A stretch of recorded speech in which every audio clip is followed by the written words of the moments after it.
வலாக்கின் அக்ஸரன் நாஸி லா யஅலமூன், பெரும்பாலான மக்கள் விளங்காதவங்களா இருக்கிறாங்க அல்லாஹ் சொல்றான். வலாக்கின் அக்ஸரன் நாஸி லா யுமினூன், பெரும்பாலான மக்கள் நம்பிக்கை இல்லாதவர்களாக இருக்கிறார்கள். வலாக்கின் அக்ஸரன் நாஸி லா யஃகஹூன், பெரும்பாலான மக்கள் புரிந்து கொள்ளாமல் இருக்கிறார்கள் அல்லாஹ் சொல்றான். அப்ப என்ன வாதம்?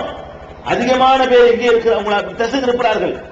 இந்த சத்திய பிரச்சாரத்தை, ஏகத்துவ பிரச்சாரத்தை முடக்குவதற்காக அவர்கள் எடுத்து வைக்கிற வாதம் என்ன? அங்க விரட்டி விட்டாங்கிற வாதம், இங்க அடிச்சு விட்டாங்கிற வாதம். அடுத்த வாதம் என்ன? எங்க பக்கம் கூட உங்க பக்கம் குறைய. இதெல்லாம் மார்க்கத்தில் மறுமையில் எடுபடாது. மறுமையில் அல்லாஹ் கேட்கும் போது நீ ஆண்ட அங்க இருந்த, அங்கதான் தலை நிறைய இருந்துச்சு, இங்க தலை கம்மியா இருந்துச்சு, அல்லாஹ் ஏத்துக்குவானா? தலையை வச்சு தீர்மானிக்கிற மாதிரி அல்லாஹ் மார்க்கத்தை கொடுத்தா அப்ப ரசூல் ஸல்லல்லாஹு அலைஹி வஸல்லம் தலையை எண்ணி பார்த்து எல்லாம் புறக்கணிச்சிட்டு போயிருந்தோமே. நபிகள் நாயகம் இந்த மார்க்கத்தை சொல்லும் போது தலையை எண்ணி பார்த்தா 10 பேர் கூட இல்ல ஆரம்பத்தில். அது தப்பா? அப்ப இது ஒரு வாதம். அடுத்த என்ன செய்வாங்க தெரியுமா? சில பொய்களை கொண்டு போனா பரப்புவாங்க. என்ன பொய்? இவங்க அரபு நாட்டில் பணத்தை வாங்கிட்டு பிரச்சனை பண்றாங்க. கேள்விப்பட்டிருக்கீங்களா? அரபு நாட்டில் யாருக்கு பணம் வரலாம்? நமக்கு பணம் வரலாம். அதே மாதிரி அமெரிக்காவில இருந்து பணம் வருது. அரபு நாட்டில் பணம் வருதுன்னு ஒரு பக்கம் சொல்லுவாங்க. அப்புறம் என்ன பண்ணுவான்? அமெரிக்காவில இருந்து பணம் வருது. சரி, முதல் விஷயம் என்னன்னு கேட்டா, அரபு நாட்டுல இருந்து பணம் வருது. அரபு நாட்டில இருந்து ஒருத்தருக்கு பணம் வந்ததுனால அவங்க சொல்ல தப்பா போயிருமா? அது அரபு நாட்டில இருந்து பணம் வரலங்கிறதுனால அவங்க சொல்ல ரைட்டா போயிருமா? பிரச்சனை என்ன? நீ சொல்ற தொழுகை முறை சரியா, நாங்க சொல்றோம் இப்படித்தான் தொழுகணும், அது சரியா? நீ சொல்லக்கூடிய மார்க்க சட்டம் கொள்கை சரியா, நாங்க சொல்றது சரியா? இதான் விவகாரமே தவிர அரபு நாட்டில இருந்து பணம் வருதா வரலையாங்கிற ஒரு விவகாரமா? அது ஒரு பஞ்சாயத்தா? கிடையாது. ஆனா அதாச்சும் உண்மையா? நிச்சயமா கிடையாது. தமிழ்நாடு தௌஹீத் ஜமாத்தை பொறுத்த வரைக்கும் எந்த இயக்கத்திற்கும் இப்படி சொல்வதற்கு முதுகெலும்பு இல்லை. தமிழ்நாடு தௌஹீத் ஜமாத்தினுடைய பைலாவில் எழுதி வைத்திருக்கிறது, இந்த ஜமாத் ஒரு காலத்திலும் பைலா புஸ்தகம் போட்டிருக்கிறோம், ரெக்கார்டு பண்ணியிருக்கிறோம், சட்ட விதியில் எழுதியிருக்கிறோம். எப்படி எழுதியிருக்கிறோம்? தமிழ்நாடு தௌஹீத் ஜமாத் ஒரு காலத்திலும் எந்த வெளிநாட்டு அரசாங்கத்திடமிருந்தும் எந்த வெளிநாட்டு நிறுவனங்களிடமிருந்தும் எந்த ஒரு உதவியையும் கேட்டும் பெறாது, தந்தாலும் பெறாது. இப்படி சொல்ற தைரியம் எவனுக்கும் கிடையாது. எழுதி சொல்ற எப்படி? வெளிநாட்டு அரசாங்கங்கள் தந்தால், வெளிநாட்டு நிறுவனங்கள் தந்தால் உதவி கூட வாங்க கூடாது என்று கொள்கையை சொல்லக்கூடியவர்கள் நாங்கள். இன்னும் சொல்ல போனால் இந்த அரபு நாடுகளில் நடக்கிற அனாச்சாரங்களை, அக்கிரமங்களை அம்பலப்படுத்தக்கூடியவர்களும் நாங்கள் தான். அட்ஜஸ்ட் பண்ண மாட்டோம். அதனால துபாயில இருந்து எங்களுக்கு மீட்டிங் நடத்த முடியாம அரபு நாட்டில். ஏன்? அரபு நாட்டில் எங்களுக்கு பணம் தந்து ஊக்குவிக்கிறவனா இருந்தா எங்க நிகழ்ச்சிக்கு ஏன் முட்டுக்கட்டை எல்லாம் போட்டான்? நாங்கள் வளைய மாட்டோம், அட்ஜஸ்ட் பண்ண மாட்டோம். பெட்ரோல் டாலருக்காக வேண்டி நாங்கள் விலை போக மாட்டோம். அரபுகள் செய்கிற அக்கிரமத்தை, அரபுகள் செய்கிற அநியாயத்தை, அவர்களுக்கும் மார்க்கத்துக்கும் சம்பந்தம் இல்லை என்பதை இந்த மேடையிலும் சொல்கிறோம். 25 ஆண்டுகளாக எல்லா மேடையிலும் சொல்லிக் கொண்டிருக்கிறோமே. எங்களுக்கு எப்படி தருவான்? அரபுகளை திட்டவனுக்கு அரபி தருவானா? அவனை விமர்சிக்கிறவனுக்கு எங்களுக்கு அவன் பணம் தருவானா? இன்னும் சொல்ல போனால் வெளிநாடுகளில் பணம் வாங்குறோம் என்று சொல்றாங்களே, அவங்க வாங்கி கொண்டிருக்கிறார்கள்.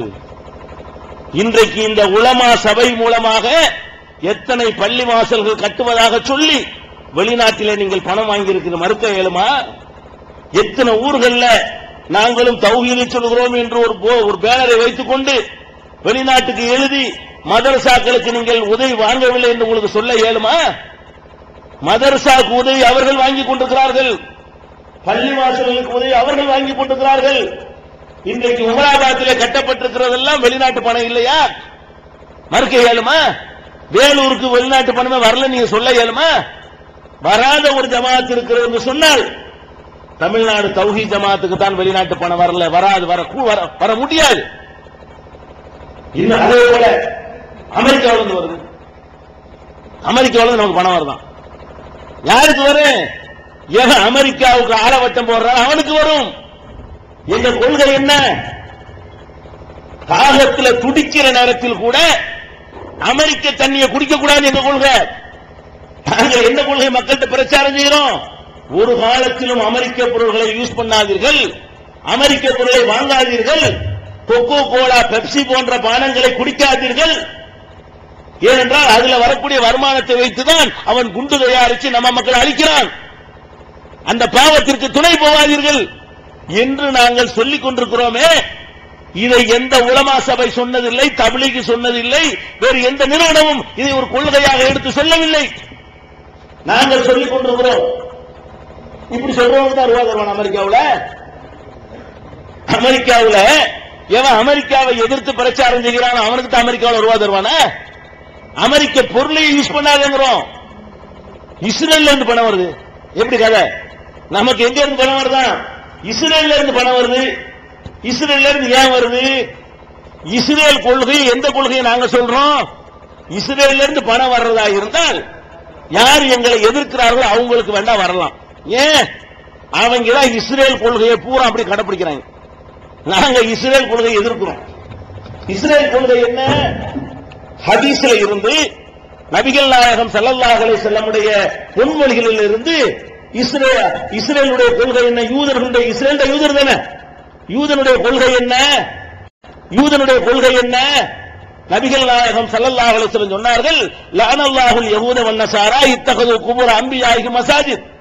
யகூதிகள் என்ன செய்கிறார்கள், யூதர்கள் என்ன செய்கிறார்கள், இஸ்ரவேலர்கள் என்ன செய்கிறார்கள் என்று சொன்னால் நபிமார்களுடைய அடக்க ஸ்தலங்களை வணக்க ஸ்தலங்களாக ஆக்குகிறார்கள், தர்கா கட்டுகிறார்கள். அதனால் நாசமா போகட்டும். யார் சொல்றா? நபிகள் நாயகம் ஸல்லல்லாஹு அலைஹி வஸல்லம் சொல்றாங்க. யகூதி கொள்கை என்ன? ஒரு நல்ல ஆளு மூத்தா போய் இதா மாத்த ஃபீஹிம் ரஜுலு சாலிஹு மனவலா கப்ரிஹி மஸ்ஜிதா. ஒரு நல்ல மனிதன் மண்டையை போட்டு விட்டால் அவனுடைய கபரை மஸ்ஜிதாக, பள்ளிவாசலாக, வணக்க வழிபாட்டு தலமாக மாற்றி விடுகிறார்கள் என்று யகூதி கொள்கையை நபிகள் நாயகம் ஸல்லல்லாஹு அலைஹி வஸல்லம் அவர்கள் நமக்கு அடையாளம் காட்டினார்கள். இந்த கொள்கையை ஆதரிக்கிறவர் யார், எதிர்ப்பவர் யார்? தர்காவை ஆதரிப்பவர் யார்? யகூதி கொள்கை இல்லையா அது? யகூதி தான் தர்கா கட்டினான் ரசூலுல்லாஹ் சொல்றாங்க. நல்லவர்களுக்கு நபிமார்களுக்கும் தர்கா கட்டுறது இஸ்ரேல் கொள்கை. அதை தகர்க்கணும் என்பது தௌஹீத் ஜமாஅத் கொள்கை. யார் கொள்கைக்கு நெருக்கமா இருக்கிறார்களோ அவங்களுக்கு பணம் வருமா? யார் கொள்கை எதிர்க்கிறார்களோ அவர்களுக்கு வருமா? தனி மனிதனை வழிபடுவது இஸ்ரேலின் கொள்கை. அந்த இஸ்ரவேலர்களுடைய கொள்கையை தனி மனிதனை துதிக்கக்கூடிய இந்த ஜமாத் அந்த ஜமாத்துக்கு வருமா? இந்த ஜமாத்துக்கு வருமா பணம்? அப்ப இந்த மாதிரி மார்க்கம் என்ற பெயரால் மார்க்கத்தை சொல்வதை விட்டுட்டு என்ன செய்யறாங்க? அங்கிருந்து பணம் வருது, இங்கிருந்து பணம் வருது. இது மாதிரியான கட்டுக்கதைகளை எல்லாம் உங்கள் மத்தியிலே சொல்வார்கள். அதுபோல என்ன செய்வார்கள் தெரியுமா? நாம என்ன சொன்னால், என்ன நாம் சொல்கிறோம் என்று மக்கள்கிட்ட பிரச்சாரம் செய்தால் மக்களுக்கு கோபம் வருமோ அந்த மாதிரி சில பொய்களையும் உங்கள்கிட்ட அவுத்து விடுவாங்க. எப்படி விடுவாங்க? இந்த கூட்டம் இருக்கிறாங்களே இவங்க ரசூலுல்லாவை திட்டுவாங்க. அட ரசூலுல்லா ஒருத்தன் திட்டு முஸ்லிமா இருக்கேலுமா? நான் கேட்கிறேன், நபிகள் நாயகம் ஸல்லல்லாஹு அலைஹி வஸல்லம் மதிக்க மாட்டோமா? நபிகள் நாயகம் பிடிக்காது இவங்களுக்கு. நபிகள் நாயகத்தை திட்டுவாங்க. அதனால அந்த கூட்டத்துக்கு போகாதீங்க. நபிகள் நாயகம் ஸல்லல்லாஹு அலைஹி வஸல்லம் அவர்களை அவமதிக்கிறது யார்? அவர்களை மதிக்கிறது யார்? நபிகள் நாயகத்தை நாங்கள் அவமதிக்கிறோம் என்று சொன்னால் எங்களுடைய எந்த கேசட்ல இப்படி கேட்டீர்கள்? எந்த ஒளி நாடாவை வைத்து இப்படி சொல்கிறீர்கள்? எங்களுடைய எந்த பிரசுரத்தை பார்த்து விட்டு இப்படி சொல்கிறீர்கள்? ஒண்ணுமே கிடையாது. இந்த 25 ஆண்டு கால வாழ்க்கையில நாங்கள் ஒரு மேடையிலும் ஒரு சந்தர்ப்பத்திலும் நபிகள் நாயகம் ஸல்லல்லாஹு அலைஹி வஸல்லம் அவர்கள் இடத்தில் எந்த மனுஷனையும் வைக்க கூடாது என்று சொல்லியிருக்கிறோமே தவிர, அவங்களுக்கு நிகராக ஒரு மனிதரை நாம் நினைத்து பார்க்க இயலாது என்று சொல்லியிருக்கிறோமே தவிர, அவர்களை விட்டால் ஒரு தலைவர் நமக்கு கிடையாது என்று சொல்லியிருக்கிறோமே தவிர, நாங்கள் எப்படி நபிகள் நாயகம் ஸல்லல்லாஹு அலைஹி வஸல்லம் அவமதிப்போம்? நீங்க அவமதிப்பீங்க. நபிகள் நாயகம் ஸல்லல்லாஹு அலைஹி வஸல்லத்தை மதிக்கிறா சொல்லுவீங்க, அவங்க சொல்ல கேட்க மாட்டீங்க. நபிகள் நாயகம் இப்படித்தான் சொன்னாங்கன்னு சொன்னா கேட்க மாட்டாங்க. அந்த இமாம் அது கேட்போம், இந்த அஜத்துக்காக கேட்போம். அப்ப அஜத்து சொன்னா கேட்பீங்க, மௌலானா சொன்னா கேட்பீங்க, ஹஸ்ரத் ஜி சொன்னா கேட்பீங்க, முஃப்தி சொன்னா கேட்பீங்க, முகமது ஸல்லல்லாஹு அலைஹி வஸல்லம் சொன்னா கேட்க மாட்டீங்க. எங்க கொள்கை என்ன தெரியுமா? தமிழ்நாடு தௌஹீத் ஜமாஅத் கொள்கை என்ன தெரியுமா? ஜமாத்தை சேர்த்து ஒரு முடிவெடுத்தாலும் சரி, நபிகள் நாயகம் ஸல்லல்லாஹு அலைஹி வஸல்லம் அவர்கள் இதைத்தான் சொல்கிறார்கள் என்று தெரிந்தால் அதை எடுத்துக்கொண்டு மற்றதெல்லாம் தூக்கி கடாச வேண்டும். யாரு நபியை மதிக்கிறது? இப்ப யாரு நபிகள் நாயகத்தை மதிக்கிறது? எங்களுடைய மேடைகளிலே நபிகள் நாயகம் ஒரு மனிதரை பற்றி பேசுவதாக இருந்தால் நபிகள் நாயகத்தான் பேசுவோமே தவிர உங்களை மாதிரி மகான்கள் பெரியார்கள் அந்த கிஸ்ஸா இந்த கிஸ்ஸாவெல்லாம் விட்டு நபிகள் நாயகத்துடைய அந்த மரியாதையை பங்கு போட்டு கொடுக்க மாட்டோம். அதே நேரத்தில் நாங்கள் சில காரியங்களை எதிர்ப்போம். மௌலிது ஓதுவதை எதிர்ப்போம், மீலாதை எதிர்ப்போம். எதற்கு எதிர்க்கிறோம்? இது மார்க்கத்தில் இல்லைங்கிறதுனால எதிர்க்கிறோம். நபிகள் நாயகம் ஸல்லல்லாஹு அலைஹி வஸல்லம் அவர்கள் இந்த மாதிரி அரபுல 2 பாட்டை எழுதி அதை படிச்சு அதனால உங்களுக்கு நன்மை கிடைக்கும் என்று அவங்க சொல்லல, அவங்க அங்கீகரிக்கல. அவங்க காலத்தில் இந்த மௌலிது பாட்டுலாம் இல்ல. 300 வருஷத்துக்கு முன்னாடி எங்களை மாதிரி அஜர்த்துமார்கள் வருமானத்துக்காக வேண்டி எழுதுனது மௌலிது கிதாபு. இந்த மௌலிதுன்னு படிக்கிறாங்களே, இந்த மௌலிதுலாம் எதுக்கு எழுதுனது? நம்மள மாதிரி அஜர்த்துமார்கள் வருமானத்துக்காக வேண்டி பணக்காரனுக்கு ஒரு மௌலிது ஓதுவாங்க, ஏழைக்கு ஒரு மௌலிது ஓதுவாங்க, கொடுக்கிற காசுக்கு தகுந்த மாதிரி நீட்டுவாங்க, கம்மியா காசு கொடுத்து 5 நிமிஷத்துல முடிச்சிருவாங்க. இப்படி ஒரு பிசினஸுக்காக வேண்டி 300 வருஷத்துக்கு முந்தி அரபுல 2-3 பாட்டை எழுதி வைத்துக் கொண்டு மௌலிதுன்னு சொன்னாங்க. அதை எதிர்க்கிறோம். ஏன் எதிர்க்கிறோம்? நபிகள் நாயகம் சொல்லாத ஒண்ணு நீங்க ஏன் செய்றீங்க? அதனால எதிர்க்கிறோம். ஏன் மீலாது எதிர்க்கிறோம்? நபிகள் நாயகம் ஸல்லல்லாஹு அலைஹி வஸல்லம் அவர்கள் எனக்கு பிறந்தநாள் கொண்டாடுங்க சொன்னாங்களா? கொண்டாடுனாங்களா? அவங்க மௌத்துக்கு பிறகு சஹாபாக்கள் கொண்டாடினாங்களா? அது கிறிஸ்துவ சமுதாய பழக்கம். அவங்க தான் இயேசுநாதர் பிறந்ததை வைத்து அவங்களுடைய ஆண்டுகளை கிபி கிமு என்று வகுத்திருக்கிறார்கள். உங்களுடைய ஆண்டு அப்படி அமைக்கப்பட்டிருக்கிறதா? அப்ப நமக்கு பிறப்பின் அடிப்படையில் எந்த ஒரு கொண்டாட்டமும் இஸ்லாத்தில் கிடையாது. அதனால என்ன பண்றோம்? இது இல்லைன்னு சொல்றோம். எது இல்ல? மீலாது இல்ல, மௌலிது இல்லங்கிறோம். மீலாது ஊர்வலம் மீலாது கூட்டம் போடுவாங்க, நீங்க பார்த்திருப்பீங்க. மீலாது விழாக்களுக்கு போனீங்கன்னா பேசக்கூடிய அஜர்த் என்ன பண்ணுவாரு? அவருக்கு முதல்ல ரூபா 1000 ரூபாய் அனுப்பலாம் வருவார். அந்த காலத்துல இப்ப 2000 3000 ஆகிவிட்டாங்க. தந்திமணி ஆட்ட ரூபா அனுப்புங்க, அஜர்த் வந்துருவாரு. வந்து என்ன பேசணும்? மீலாதுன்னா ரசூலுல்லாஹ் பத்தி பேசணும்ல, பேச மாட்டாங்க. ஜோக்கு சொல்லி கதை சொல்லி அங்க இருக்கிற ஜமாத் முத்தவல்லியை புகழ்ந்து முத்தவல்லி இவரை புகழ்ந்து அல்லாஹ்வுடைய ரசூலை பத்தி பேச மாட்டாங்க. இதுதான் மீலாது விழா. ஊர்வலம் போவாங்க, மீலாது ஊர்வலம் 4 வக்து தொழுகை வரைக்கும் போய்கிட்டு இருக்கும். ஊர்வலம் போயிட்டு இருப்பாங்க, பள்ளிவாசல் பக்கத்துல போக மாட்டாங்க. லொஹருக்கு ஆரம்பிப்பான், 12 மணிக்கு ஊர்வலத்தை ஆரம்பிப்பான். லொஹருக்கு பாங்க சொல்லுவாங்க, மீலாது ஊர்வலம் போய்கிட்டே இருக்கும். அப்புறம் அசருக்கு பாங்க சொல்லுவாங்க, மீலாது ஊர்வலம் போய்கிட்டே இருக்கும். அப்புறம் மகரிபுக்கு பாங்க சொல்லுவாங்க, மீலாது கொண்டாடுற இவருக்கு தொழுகை கடமையா போய்கிட்டே இருக்கும். இஷாவுக்கு பாங்க சொல்லுவாங்க, போய்கிட்டே கடற்கரையில் போய் நிற்கும், மெரினா பீச்ல முடியும்.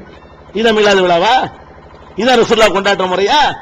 இதான் ரசூலுல்லாஹ் மதிக்கிறதா? இதான் நபிகள் நாயகத்தின் வைக்கிற அன்பா?